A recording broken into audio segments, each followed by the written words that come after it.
DOD, February 18th, 2011. She died of a Tylenol overdose. Of all things. I still haven't made sense of it. She had 6 times the amount of Tylenol in her system that the body can process when my stepdad found her in their bed after he got home from work.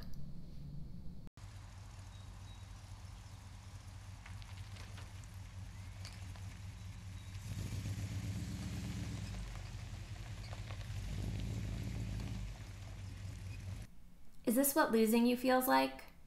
I tuck it neatly away, but then it comes to me. Not a sudden flash, but instead a dull ache in the chest, a remembering of that which is best left untouched.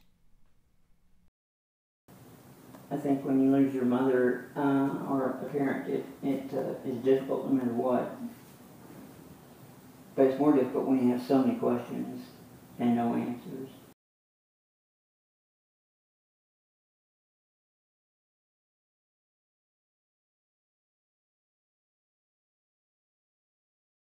Like a big open sore or something that has not, that you've not arrived at completion or a place in your mind where you're comfortable with the facts as they exist. Is that roughly correct? Mm-hmm. I had intended to leave for you a lot of the answers that you're looking for when I died.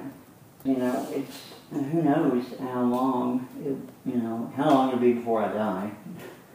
And, a long time, I hope. Well, you never know. And secondly, writing these things down doesn't give you the opportunity to ask questions that, I might not anticipate.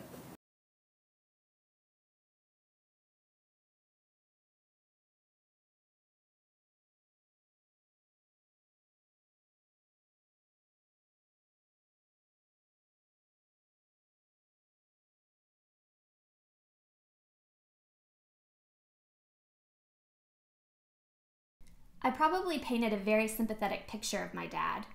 Single father rising to circumstances to take care of a young daughter when ex-wife falls ill. Meanwhile, I came to imagine my mom was subject to some criticisms.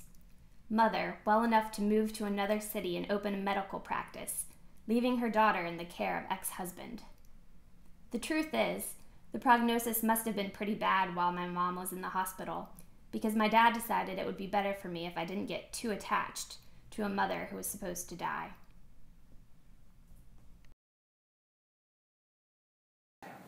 Okay, you're not mad at your dad, are you? Mom says you're not happy with him. I'm sad with him. Okay. I'm sad so for him. Disappointed in him. Yes. Okay, because she's making me feel like he's not making good decisions for himself.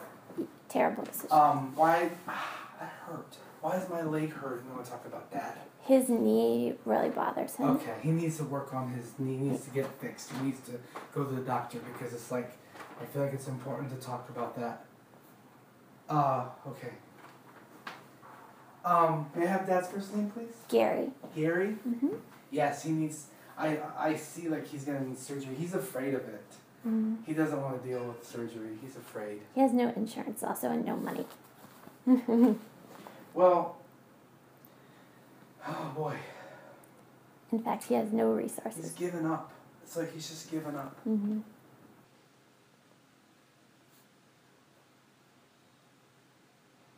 He used to be like ambitious. Yeah.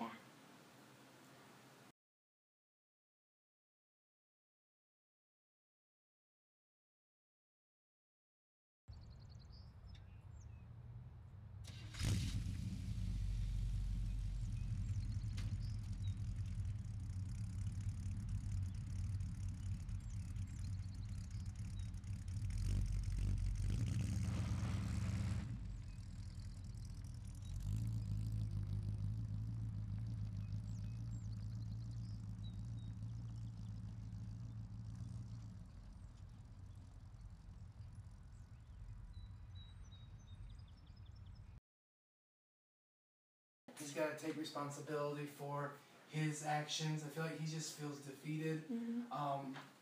It looks from the outside in bad, but I just feel like he's living what he's supposed to. Like, he's doing what he's supposed to be doing. That's what they're showing me. Okay. And you can pray for him. You don't need to feel sorry for him. Okay, so it's gonna be okay for him though. Kind of. I don't see how, but. Well, depends on what okay means. Yeah. They're just saying that for you not to worry about him because I feel like he in the way he set things up. Were you helping him? For the past year and a half, I pretty much put my life on pause. That's when I left LA to like. To go take care of him. Yeah. How old is he? He must be like 58 or 59. He's not very old at all. Maybe 59. Your mom's saddened about you having to take care of him. Yeah. Because she knows. She says that you're doing the right thing, but she says you can only help someone when they want to help themselves. Yeah. She always had this thing she'd say, when you are miserable enough or you like hurt enough, had enough pain, you'll change. I kind of thought it was like somewhat cow's thing to say, but with more experience, I can kind of, it's true. But I think he can't change. I think he might be at a point where like he actually can't change. I think you're right.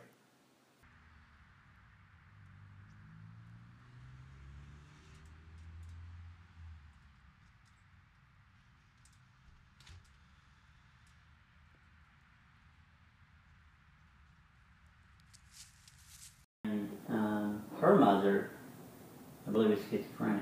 Mm. And from your mother's standpoint, it was horrible having a mother when you come home and she's got her head in the oven again.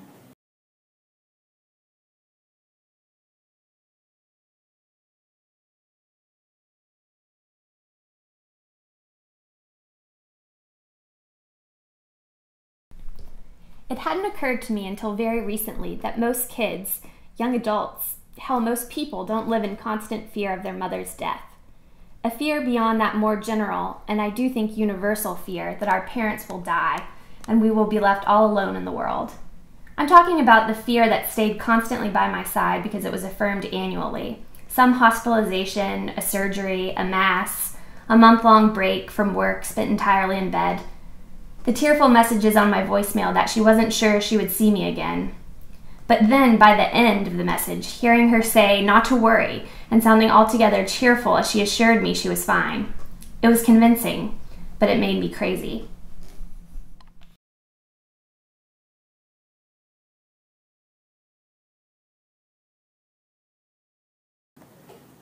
Autopsy didn't give you any answers, except for it was most likely a suicide. And I think that's, having thought about it longer, I think that's really what happened.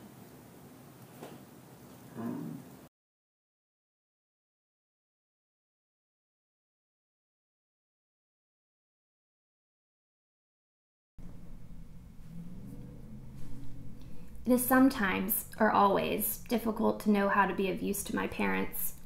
Both seem to be drowning in holes so deep, whether situational, of their own doing, or a combination, that the feeling of hopelessness reverberates all around. I know they live with that feeling daily, hourly, minutely, and it becomes an amazing accomplishment to even make it through one day.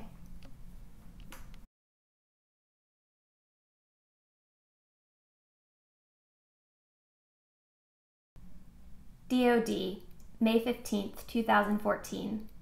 I got a call from his secretary. She asked me if I was driving.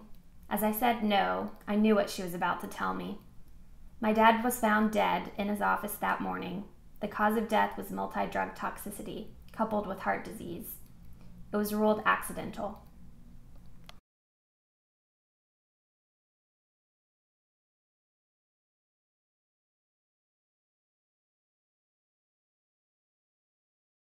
I think she finally did eat, and her mother had a nervous breakdown for 21 years, and that is the story.